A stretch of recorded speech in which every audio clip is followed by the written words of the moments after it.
Masih kurang semangat. Horas!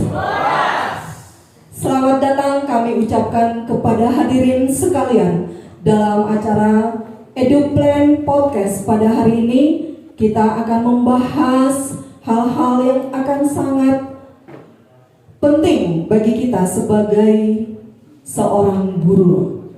Podcast kita hari ini kita akan membahas tentang perencanaan pembelajaran mendalam dengan narasumber yang sangat luar biasa. Kita bersyukur hari ini kita boleh ada di tempat ini. Kami bersyukur juga kita boleh hadir di tempat ini dalam keadaan sehat tanpa kekurangan apapun. Yang kami hormati Ibu Kasih SMA, Ibu Doharta Huta Barat. Selamat datang Ibu. Yang kami hormati Bapak Pengawas, Bapak Teruman Toruan. Yang kami hormati Bapak Ibu Kepala Sekolah yang hadir pada saat ini. Dan yang sangat kami banggakan, rekan-rekan Bapak Ibu Guru yang luar biasa hebat. Selamat datang dalam Edu Podcast pada hari ini. Kami mengharapkan dukungan dari Bapak Ibu dengan tepuk tangan yang paling meriah. Podcast kita hari ini saya tidak sendirian memandu acara, tetapi ada rekan kerja saya yang luar biasa. Dan saya panggilkan dulu karena gak enak kalau sendirian di sini, harus ada yang menemani. Saya panggilkan dulu Bapak Hotman Bonifacius Panjaitan sebagai co-host pada hari ini. Beliau adalah guru bahasa Prancis dari SMA Negeri 1 Polo. Selamat datang Pak. Ya, mudah-mudahan kehadiran Bapak ini semakin menambah hidup suasana pada hari ini. Iya, kurang nih Pak. Harus ada untuk co-host kita ternyata.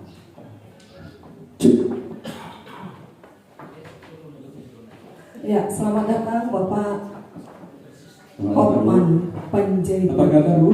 Sehat luar biasa. Ya, Bapak ini adalah guru yang luar biasa. Iya kan Pak? Bukan Bu, saya guru biasa-biasa. Bukan biasa di luar Pak? Kalau bilang tadi guru luar biasa, saya hanya biasa di luar. Oke ya Pak ya.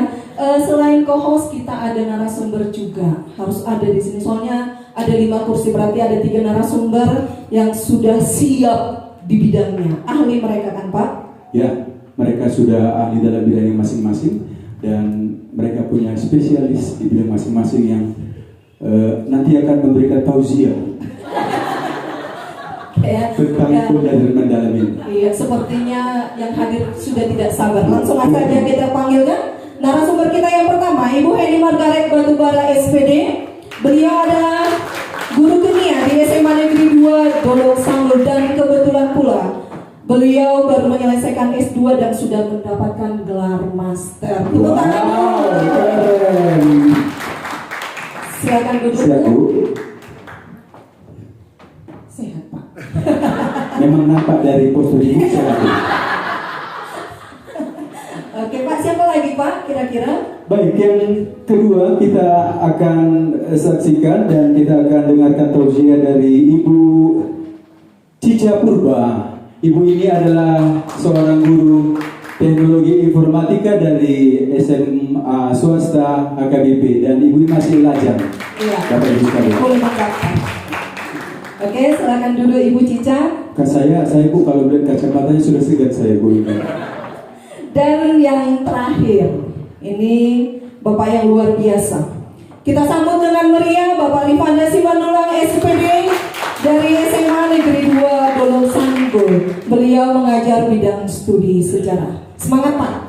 Oh, berarti Bapak ini suka nostalgia ya Bu ya? Suka, sangat suka sepertinya.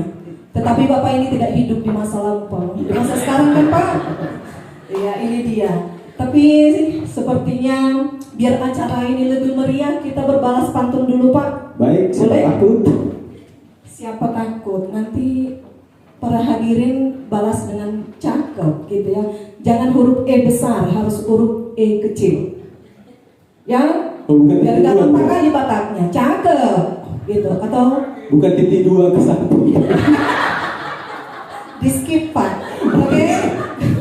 Sarapan pagi dengan ketan. Cakep. Setelah itu mencuci kain. Cakep. Dengan senang hati saya ucapkan selamat datang para hadirin.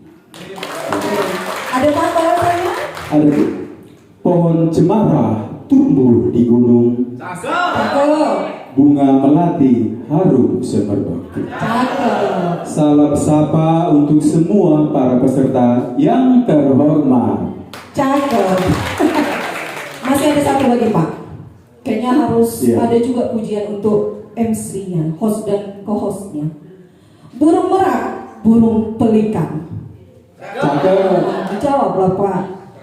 Terbang tinggi di angkasa. Kalau MC-nya ganteng dan manis, acaranya pasti meriah dan ceria. Oke, udah semangat ya Bapak ya. Udah boleh, aku belum Bu. Silakan duduk Pak. Oke, langsung aja tanpa berlama-lama biar lebih menarik acara kita pada hari ini. Kita saksikan dulu video yang akan tampil. Kami persilahkan.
Iya, kita kasih dulu tepuk tangan yang meriah. Bapak Panjaitan boleh duduk, biar kita bersama-sama di sini membahas tentang perencanaan pembelajaran mendalam. Kalau boleh saya bertanya tadi, Bapak co-host, nonton video tadi kira-kira apa yang ada di benak Bapak Ibu yang hadir di sini? Menurut Bapak? Kalau menurut saya Bu, yang terpenting buat saya itu hasil akhirnya Bu. Es krimnya ya Pak ya? Es krimnya. karena itu mengasihkan gitu. Mengasihkan. Tahap finishingnya itu yang memang sangat mengasihkan. Kalau saya tadi di musiknya loh Pak, saya jadi teringat masa lalu. Kayaknya ada lagu Hey Hey Siapa Dia. Ya kan Bapak Ibu? Sepertinya itu. Saya gini, musik apa ini ya? Seperti pernah saya dengar. Oke, langsung saja kita mau tanya dulu kepada para narasumber kita yang sudah tidak siap, yang sudah tidak sabar sepertinya ingin menjawab pertanyaan yang sudah kita siapkan. Bapak Panjaitan sudah menyiapkan pertanyaan? Baik, merasa ya Pak ya? Kalau saya sih Bu, pertanyaan bisa saja muncul tiba-tiba. Tapi memang karena topiknya tentang rencana pembelajaran mendalam ini memang ada fokus-fokus yang harus kita perhatikan untuk membuat pertanyaan tentang itu demikian Bu. Oke. Saya ingin bertanya Bu, tadi kan kami sudah menyaksikan video pembuatan es krim menurut saya. Es krim karena hasil akhirnya es krim, ya kan? Dari video yang sudah ada ini, menurut saya ingin bertanya dulu yang pertama kepada Ibu Henny Margaret Batubara. Dari video yang sudah ditampilkan tadi, Ibu, apakah di sana sudah termasuk belum dalam implementasi pembelajaran mendalam? Terima kasih atas pertanyaannya, Bu. Tayangan tadi itu merupakan tagihan dari peserta didik, ya. Kebetulan ya memang kami adalah guru kimia. Saya mengajar kelas 12, ya kan. Dia pada materi sifat koligatif larutan. Jadi kita guru ini mengajar, kan kita kan mengajar materi sifat koligatif larutan. Jadi temanya itu adalah penerapan sifat koligatif larutan. Jadi tema pada penurunan titik beku ini kita agak kesusahan, ya kan, agak kesusahan kalau kita paparkan itu secara teori kan gitu. Jadi kita gunakanlah praktek. Maka saya sebagai guru kimia jadi membuat metode PJPL kan gitu ya, project. Jadi tadi pertanyaannya adalah apakah ini merupakan suatu implementasi pembelajaran mendalam? Iya Ibu, karena di pembelajaran mendalam ini adalah merupakan pembelajaran yang berpusat kepada peserta didik. Jadi implementasi ini akan mendorong partisipasi dari murid itu dalam berbagai kegiatan pembelajarannya, terutama di pelajaran kimia yaitu untuk tema penurunan titik beku ini, sehingga kita sebagai guru itu hanya berperan sebagai aktivator dan motivator, sehingga proses pembelajaran itu akan lebih menarik atau joyful, dan peserta didik itu akan mengeksplor dan akan menemukan suatu masalah, ya kan, menemukan suatu masalah seperti di tayangan itu adalah dengan ditaburkan garam seperti itu ya. Garam itu apa fungsinya garam kan gitu. Kalau secara teori garam itu adalah menurunkan titik beku. Jadi mereka langsung praktekkan langsung dengan memberi garam itu di pembuatan es krim botar, dan memang iya setelah mereka praktekkan memang iya dia menurunkan titik beku sehingga terbentuklah es krim botar tersebut Ibu. Ya, luar biasa ya Bu, ini menambah pengetahuan kita juga. Kalau saya sebagai ibu rumah tangga, fungsi garam yang memberi rasa ya Bapak Ibu ya.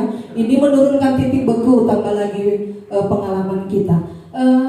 Tadi kita membahas kalau podcast kita kali ini tentang perencanaan pembelajaran mendalam, atau dalam kurikulum 2013 sering kita sebut dengan RPP, Rencana Pelaksanaan Pembelajaran. Saya ingin bertanya, RPP dalam kurikulum Merdeka ini, dalam pendekatan deep learning ini, apa sih Ibu gitu? Saya mau bertanya kepada Ibu Cica, RPP itu apa dan fungsinya apa dalam proses pembelajaran, dan pentingnya ini bagi Bapak Ibu guru itu apa?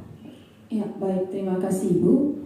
RPP untuk pembelajaran mendalam merupakan kegiatan pembelajaran tatap muka untuk satu atau lebih pertemuan yang dikembangkan dari silabus atau ATP, alur tujuan pembelajaran, di mana ATP ini diibaratkan sebagai peta pengalaman belajar kita yang digambarkan langkah-langkahnya, mulai dari langkah sederhana sampai ke langkah yang lebih tinggi. Artinya ATP ini merupakan langkah atau proses kedua setelah capaian pembelajaran. Kemudian fungsinya ini untuk sebagai pedoman bagi kita guru dalam melaksanakan proses pembelajaran kita agar tujuan pembelajaran dapat tercapai secara efektif dan efisien, di mana tadi capaian pembelajaran dalam satu tangga, capaian pembelajaran itulah yang merupakan titik paling besarnya. Nah, maka ATP ada di titik tengahnya sebagai proses, kemudian ada TP tujuan pembelajaran sebagai titik akhirnya. Nah, di mana anak-anak nanti mereka belajar dari TP-nya, artinya mereka belajar dari langkah paling kecilnya. Iya, kemudian naik ke proses, dapatlah capaian pembelajarannya. Inilah proses akhir dari suatu fase. Terima kasih. Luar biasa, kita kasih tepuk tangan dulu untuk narasumber kita pada hari ini biar lebih semangat. Soalnya nanti pertanyaan kami memang makin menjurus, ya kan? Ada dari Pak Panjaitan tadi sudah disampaikan RBB itu apa, fungsinya apa, seperti itu. Mungkin bisa seperti ini ya ilustrasinya. Kalau CP-nya itu kita berangkat ke Medan, maka ATP-nya itu bisa saja dia, contoh sebelum ke Medan, cakupan pembelajarannya, kita pasti sebelum ke Medan ada singgah di Balige, di Porsea, di Parapat, di Siantar. Jadi kalau menurut saya bisa saja ATP itu kita ilustrasikan seperti itu. Jadi sebelum mencapai ATP kita ada beberapa tahap yang harus kita lalui. Jadi sebelum ke Medan tadi ada ke kota ini, ke sini, ke sini. Demikian. Kalau menurut saya bisa saya tambahkan tentang CP dan ATP tadi demikian. Ya, tepuk tangan dulu untuk co-host kita. Kayaknya co-host kita ini persiapannya langsung dianalogikan biar kita lebih paham ya, Bapak Ibu, khususnya Bapak Ibu guru yang hadir di sini, luar biasa. Nanti pulang dari sini besok ditagih RPP udah siap semua kayaknya, ya kan? Tapi jangan dulu ya Bapak Ibu kepala sekolah.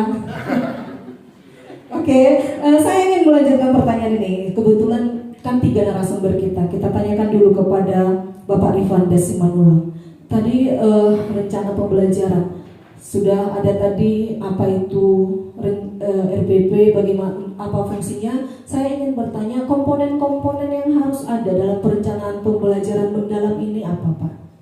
Ya baik Bu, saya mungkin bisa perinci dengan pemahaman yang mungkin sudah biasa kita lakukan di tempat kita masing-masing, kita yang dalam posisi sebagai profesi guru. Nah, dalam penyusunan RBP seperti yang sudah saya dijabarkan oleh Ibu tadi, memang itu sebagai panduan kita. Maka oleh karena itu perlu kita susun sistematis, ya, efektif dan efisien. Nah, dalam rangka hal itu tadi supaya itu bisa nanti terwujud atau terlaksana di saat kita tatap muka, maka kita perlu membuat perencanaannya. Nah, komponen-komponen yang perlu kita cantumkan di situ adalah masalah identitasnya. Identitas ini mungkin adalah mencakup tentang mungkin nama sekolah kita sebagai pertanggungjawaban secara institusional kita mengelakkan dalam situasi pendidikan. Kemudian nama guru, nama mata pelajaran juga kita sampaikan di sana. Kemudian di kerangka yang berikut adalah masalah perumusan tentang apa capaian yang akan kita nanti selenggarakan dan kita wujudkan dan kita harapkan dari proses tahapan pembelajaran di kelas tersebut tadi. Nah, kemudian yang kedua, kita tampilkan juga kilasan mengenai esensial materi. Dalam hal ini materi itu yang paling signifikan menyangkut kepada harapan yang diinginkan dari suatu proses penyelenggaraan pembelajaran tadi, terutama kepada anak kita. Jangan kita lupa, anak harus kita utamakan. Artinya anak menjadi satu sasaran yang sangat kita tuju. Bagaimana supaya nanti masuk seperti yang sudah disampaikan tadi dalam konsep deep learning, ya, berkesadaran itu ya bermakna, kemudian menggerakkan. Nah, kemudian yang berikut, sebelum tadi itu kita juga sudah harus persiapkan supaya terpancing ya anak didik mau untuk mengikuti kegiatan pembelajaran saat itu, kita buat beberapa hal seperti pertanyaan pemantik ya. Nah, ini kegiatan nanti sebelum inti ya. Kemudian di pertandingan pemantik ini kita upayakan untuk merangsang supaya anak tadi mau terlibat aktif dalam pembelajaran di saat kita tadi dalam menjalankan tugas kita. Nah kemudian yang berikut kita lakukanlah langkah-langkah bagaimana menyelenggarkan situasi pembelajaran tadi itu. Nah mungkin dalam hal ini langkah-langkahnya tentu ada dalam 3 tahapan pendahuluannya, kemudian tahapan intinya, kemudian tahapan penutupnya. Kita harus uraikan ini supaya nanti terus bisa kita tuju sesuai dengan alur yang akan kita kondisikan di saat kita menyampaikan satu pembelajaran tertutup. Nah kemudian yang berikut setelah itu barulah kita upayakan supaya nampak apa tujuan, apa hasil produk dari pembelajaran saat itu, mungkin kita lakukanlah asesmen. Asesmen juga nanti dalam tahapannya seperti yang sudah umum kita ketahui. Asesmen itu ada di awal, kemudian di tengah, dan di akhir. Nah itu disebut juga dalam istilah yang disebut sekarang ini dalam formatif dan sumatif. Nah perbedaannya sedikit ya, di sumatif itu penilaian akhirnya. Tapi tetap juga kita harus hubungkan di situ. Kita harus rela atau mau untuk berubah, ya, bersikap untuk memperbaiki terus dan terus. Bagaimana pembelajaran supaya lebih maksimal dan kompeten, kemudian bermanfaat baik pada terutama kita. Dalam asesmen terakhir yang di sumatif itu juga perlu kita berrefleksi. Karena di situ barangkali ya mungkin ada suatu hal yang mungkin merefresh lagi bagaimana supaya ke depan lebih bagus lagi penyampaian kita di berikutnya. Nah kemudian yang terakhir barangkali seperti yang sudah biasa kita buatlah cakupan materi atau bahan-bahan yang menunjang ya proses penyelenggaraan media dan segala macam. Nah itulah yang bisa saya katakan. Ya, tepuk tangan dulu untuk Bapak Rifanda Simanjuntak, luar biasa ya. Kita sudah sama-sama mendengar apa-apa saja komponen-komponen yang harus ada dalam perencanaan pembelajaran. Ini juga akan semakin menambah pengetahuan. Saya ingin kembali kepada Ibu Heni Batubara. Saya ingin bertanya seperti ini. Cara menentukan kerangka pembelajaran dalam perencanaan pembelajaran deep learning itu seperti apa, Ibu? Tadi sudah diutarakan sama Pak Rifanda bahwa kerangka pembelajaran itu kan ada 4 ya. Ada 4. Yang pertama adalah praktek pedagogis. Jadi apa itu praktek pedagogis? Kita guru memilih apa metode, modal, dan strategi yang akan kita lakukan di proses pembelajaran. Jadi kita sesuaikan juga dengan topik atau tema dari pembelajaran di pertemuan tersebut. Jadi kita tentukan lebih dahulu adalah metode, model, dan strateginya. Itulah di praktik pedagogis. Kemudian yang kedua adalah kemitraan pembelajaran. Jadi mitra berarti ada kerjasama, ya kan? Kerjasamanya itu mitra bisa juga dengan orang tua, bisa juga dengan peserta didik, kemudian bisa juga dengan mitra dari luar. Misalkan kita bawa anak-anak itu dengan adanya contohnya studi banding juga bisa, atau pergi ke suatu tempat seperti ke PT Inalum, seperti itu namanya kemitraan pembelajaran. Kemudian bisa juga kemitraan itu guru teman sejawat kan gitu, guru teman sejawat dengan lintas pelajaran kan gitu. Misalkan seperti kimia itu bisa berhubungan dengan biologi kan gitu. Jadi seperti tadi tayangan tadi itu tagihan dari siswa itu juga ada hubungannya kimia dengan fisika, karena di situ kita mengukur suhu, ada penurunan titik beku di situ. Jadi ada juga mitra kita dengan guru kita teman sejawat. Kemudian yang ketiga yaitu lingkungan pembelajaran. Lingkungan pembelajaran ini adalah menekankan kepada integrasi antara ruang fisik, bisa juga ruang fisik, bisa juga ruang virtual kan gitu ya. Ruang virtual yang sudah dilakukan tadi di dalam tayangan video tersebut. Jadi kita sebagai guru apalagi di dalam pembelajaran mendalam harus memang ekstra artinya ekstra itu ya update gitu, update diri kita ya kan, terutama kepada lingkungan pembelajaran.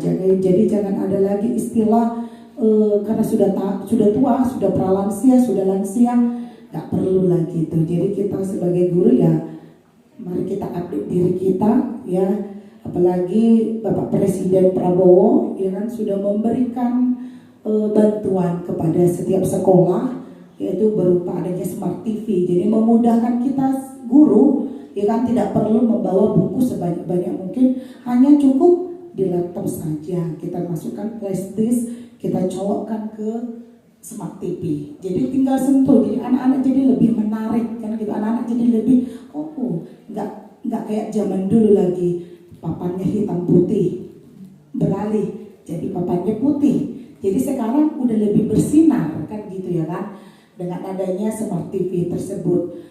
Kemudian yang keempat adalah dengan pemanfaatan digital tadi, yaitu tadi dengan adanya smart TV tadi ya, kita jadi berperan sangat penting lah dalam proses pembelajaran itu untuk mendukung terjalannya proses pembelajaran yang tadi 3 berkesadaran, yang mindful, meaningful, dan joyful.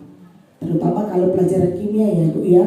Terus terang lah kalau namanya anak SMA apalagi kelas 10 itu merupakan hal yang baru, materi pelajaran yang baru. Jadi kita harus berusaha sebagai guru ya kan, bereksplor juga, bukan hanya siswa ya kan. Karena di pembelajaran mendalam ini kan kita memuliakan peserta didik, memuliakan siswa, sehingga siswa itu akan berminat kepada pelajaran kita. Apalagi kimia itu merupakan suatu tantangan bagi kami guru kimia ya, karena itu merupakan materi yang baru terutama kepada anak-anak kita yang kelas 1 seperti itu. Ya, tepuk tangan dulu untuk Ibu Heni, ini luar biasa ya. Kerangka pembelajaran dalam pembelajaran mendalam ini ada tadi Ibu sebutkan pengalaman belajarnya ya, ada lingkungan pembelajaran, pemanfaatan digital, kemudian kemitraan pembelajaran. Nah, kalau kita berbicara tentang prinsip pembelajaran tadi, bermakna, berkesadaran, dan menggembirakan, saya ingin bertanya kepada Ibu Cica, bagaimana penerapannya dalam pembelajaran mendalam di ruangan kelas? Ya, bagaimana menerapkan ketiga hal ini terhadap peserta didik yang ada di dalam kelas? Baik, terima kasih. Saya bawa prinsip pembelajaran ini dalam informatika ya Bu.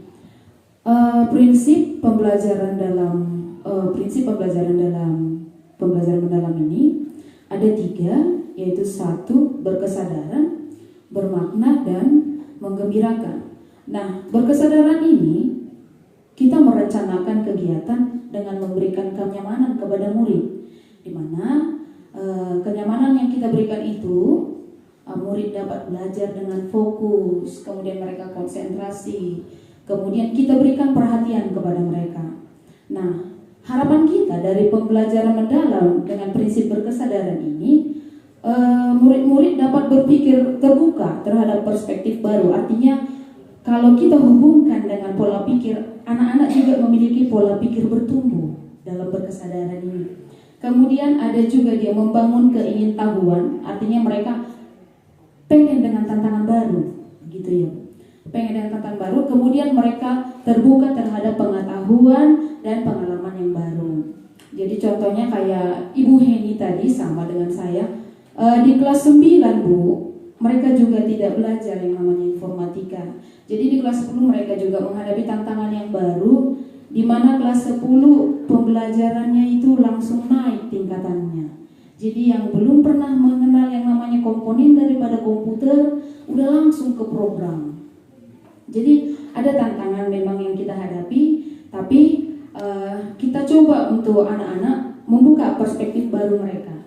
Artinya kita tanya pengalaman mereka, kita berikan mereka perhatian. Kemudian yang kedua ada prinsip bermakna, merancang pembelajaran dengan kontekstual. Artinya kita ajak anak-anak, kita hubungkan pengalamannya mereka dengan materi kita. Nah, jadi ini terkait dengan pengalaman mereka sebelumnya. Jadi dapat kita terapkan dengan konteks barunya. Kemudian kita kaitkan juga dengan ilmu-ilmu yang lain. Contoh seperti saya Bu, posisinya ini saya mengajar sistem komputer di bab 4. Jadi di bab 4 itu ada namanya sistem komputer dan cara kerjanya gitu ya. Ada input, proses, output, dan storage-nya gitu. Jadi kalau kita hubungkan dia dengan mata pelajaran atau dalam kehidupan sehari-hari, input itu kan masukan. Nah, kalau misalnya kita bawa dalam informatika, mereka kurang paham Bu. Jadi kita bawa dalam materi kehidupan sehari-hari, input itu apa? Masukan, apa yang kita masukkan. Contohnya apa nak? Makan. Nah, kita masukkan dari mana? Mulut. Prosesnya terjadi di mana nak? Nanti mereka jawab itu, di perut bu. Proses pengolahan itu terjadi awalnya itu di mulut, kemudian turun ke lambung dan di usus. Itu merupakan, kalau dalam informatika kita katakan ini adalah CPU, ini merupakan GPU, inilah CPU. Oh iya bu, terjadi aha moment, menggembirakan tadi. Nah, kemudian apa yang terjadi nak? Oh itu akan diproses atau outputnya menjadi gizi. Nah, setelah menjadi gizi itu tersimpan di mana nak? Nanti ada aja itu bu jawabannya yang lain. Di tanah bu, di ini bu. Nah itu. Padahal dalam ilmu biologi, karena kita menyambungkan dengan bidang lain, dalam biologi itu tersimpan di rektum. Nah jadi ketika kita menghubungkan bu yang namanya informatika dengan mata pelajaran lain, maka akan ada pembelajaran yang bermakna yang didapatkan oleh anak-anak. Kemudian yang ketiga ada prinsip menggembirakan, di mana proses belajar kita itu berlangsung secara interaktif. Selain interaktif, aktivitasnya juga menarik. Kemudian kita inspirasi, kita motivasi anak-anak supaya mereka menunjukkan ketertarikan dalam pembelajaran kita. Gitu Bu. Jadi kita berikan juga ice breaking. Kemudian kita berikan seperti inilah komponen komputer nak. Jadi ini di dalam, ini namanya mouse, ini seperti ini. Jadi begitu. Oh nanti akan tercipta. Oh aha moment. Gitu. Terima kasih Bu. Ya, tepuk tangan dulu untuk Ibu Cica. Ini aha moment ini kayaknya luar biasa. Saya aja kebetulan Bapak Ibu, saya guru geografi. Aha moment dari tadi ada loh Bapak Ibu saya dapatkan. Satu garam, ya kan? Yang kedua tadi apa tuh? Tempat pengolahan makanan disimpan di pelajaran biologi lagi, semakin menambah pengalaman. Ini memang narasumber kita kali ini luar biasa, ahli di bidangnya, ya kan? Nah di pertanyaan terakhir saya ingin bertanya, kita sudah berbicara tentang pendekatannya, prinsip dari pembelajaran mendalam ini, kemudian ada pengalaman belajarnya, kemudian ada kerangka pembelajaran. Tadi saya dengar di komponen pembelajaran itu kan ada asesmen, dan ini sangat penting dalam perencanaan pembelajaran. Saya ingin bertanya kepada Bapak Ibu bertiga di sini. Ya, tadi asesmen ini kan ada asesmen formatif, ada asesmen sumatif. Ini perbedaannya yang signifikan seperti apa? Yang jelas artinya kan seperti ini. Itu kan ada di awal, ada dalam proses, ada di akhir gitu. Bagaimana kita menerapkannya di ruangan kelas terhadap peserta didik kita? Ya, barangkali bisa saya buat gambaran seperti ini ya Bu ya. Asesmen tadi seperti yang sudah kita langsungkan di kegiatan-kegiatan sebelumnya, ini tetap ya secara internal dan hubungannya kepada konten pada saat itu di materi yang kita sampaikan perlu juga kita renungkan. Barangkali semata-mata guru tidak selalu sukses ya, perlu ada refleksinya ya. Jadi oleh karena itu dalam hal ini melalui proses yang saya pahami dari deep learning itu sangat menekankan pada pelaksanaan asesmen itu dalam konten dua hal seperti yang disebut dengan istilah asesmen formatifnya. Asesmen formatif ini bisa terjadi di awalnya ya, di awalnya itu sekaligus untuk menggambarkan kondisi pembelajaran yang akan kita selenggarakan. Dalam hal ini anak-anak perlu kita ambil apa ya dan mau apa. Ini kita rangsang demikian, tujuannya anak itu kita ukur minatnya ya, sampai seperti yang sudah disampaikan oleh Ibu tadi dalam konten mengupayakan menggembirakan ya, menyenangkan tadi. Nah dalam hal ini tadi acuan dari yang saya bisa rasakan saya ketika di kelas, saya bisa nanti contoh ya, membicarakan pembicaraan satu topik tertentu itu lebih kepada minat kemauan siswa tersebut ya, melalui tadi yang saya sudah sampaikan pertanyaan pemantik. Nah kemudian boleh juga di saat pembelajaran, ketika tadi kita sudah berlangsung dalam proses pembelajaran itu, tentu ya hiruk pikuk masalah pembelajaran itu tidak harus diperluas juga ya kita harus ambil satu hal-hal yang mungkin perlu contoh ya, perlu kita hindari ya, perlu kita ambil dari anak-anak sebagai input yang baik buat kita dalam hal untuk memperbaiki lagi nanti ke tahapan yang selanjutnya atau di materi yang lain di konten di kelas tersebut. Nanti pada akhirnya nanti disebut dengan sumatifnya. Di konten sumatif juga perlu di sini refleksi sebenarnya ya. Tapi walaupun memang ini sebagai disebut hal yang terakhir, seperti yang sudah saya sampaikan kembali lagi, masalah refleksi ini perlu kita catat penting kepada kita, diri kita juga, kepada anak-anak juga, supaya tadi itu perlu perbaikan ke depannya. Jadi disebut dengan istilah yang kedua, tes sumatif. Inilah gambaran dari hasil ketika kita tadi melaksanakan pembelajaran tersebut tadi.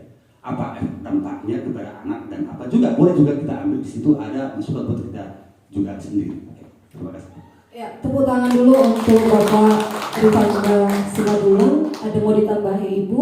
Iya, biar saya tambah sedikit ya Bu ya. Beda asesmen formatif dengan sumatif ya Bu ya. Kalau formatif itu adalah merupakan umpan balik dari siswa, bisa juga umpan balik kepada kita, ya kan?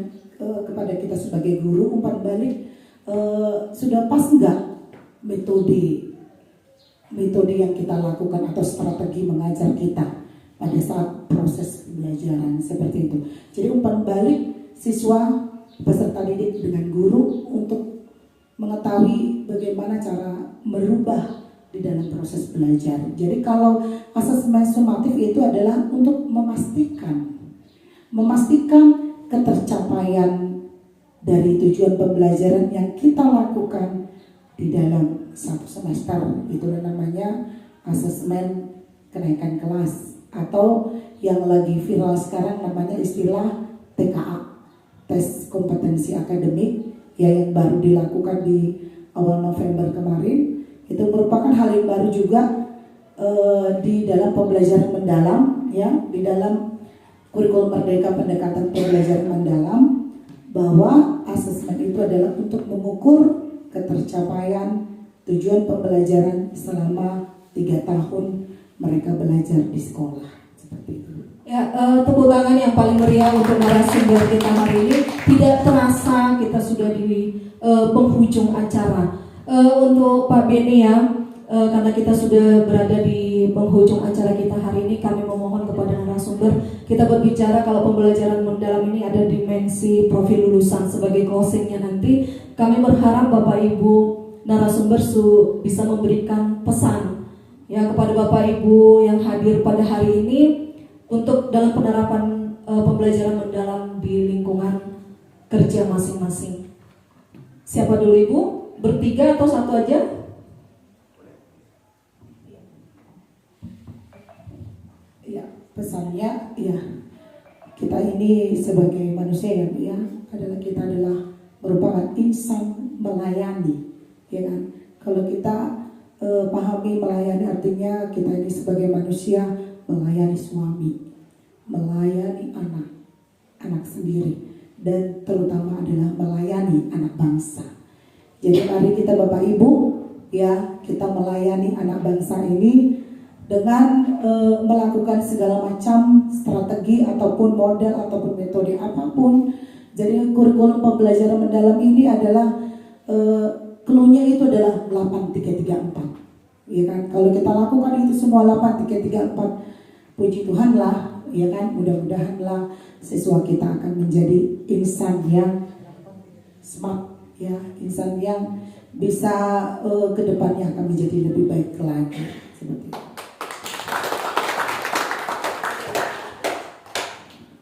Ya, baik, terima kasih.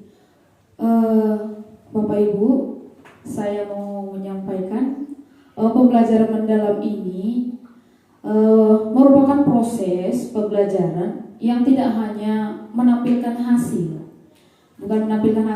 tapi juga cara berpikir kita dan cara memahami kita tentang makna yang kita pelajari.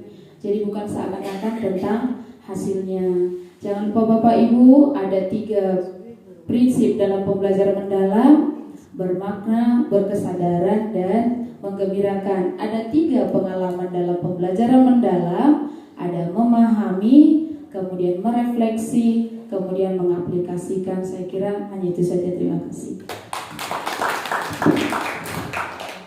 Kalau dari saya, mungkin sebagai kursi saya, barangkali saya terkesan secara pribadi, mungkin pengalaman di kelas selalu akan saya tanamkan pada diri saya, dan mudah-mudahan nanti buat kita semua, mari berubah dari status masa sebelum deep learning.